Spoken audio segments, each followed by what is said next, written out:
L'avocat général s'est exceptionnellement placé au centre de la cour d'assises, comme pour mieux souligner la nature exceptionnellement sordide de cette affaire qui bouleverse tout le monde dans cette salle. Chaque mot qu'il a prononcé a donné un écho implacable à l'évidente conscience pour ses deux parents du calvaire de Gabin et de son issue fatale qui mérite à ses yeux pas moins de 17 ans de réclusion criminelle. Ma dernière question à ces deux accusés, c'était, selon vous, lorsqu'une personne ne boit pas ou ne mange pas pendant 3 jours, et je n'ai parlé que des 3 jours, alors qu'il y a eu une carence totale durant 6 semaines, la réponse des deux accusés d'issue, c'est la mort. Donc ils en avaient conscience que ça pouvait mettre en péril et la connaissance du mal que ça pouvait provoquer à l'enfant.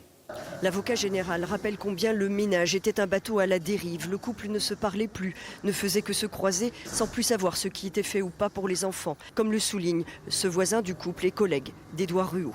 À l'époque, j'habitais à 500 mètres de chez Édouard. Et son père, Bernard, étant notre chef à l'époque, m'avait demandé d'aller sonner à sa porte tous les matins. Pour quelle raison ? Pour éviter qu'il soit en retard au travail, comme d'habitude. Parce qu'il avait du mal à se réveiller, dû au fait qu'il prenait des cachets, de l'alcool et des stupéfiants.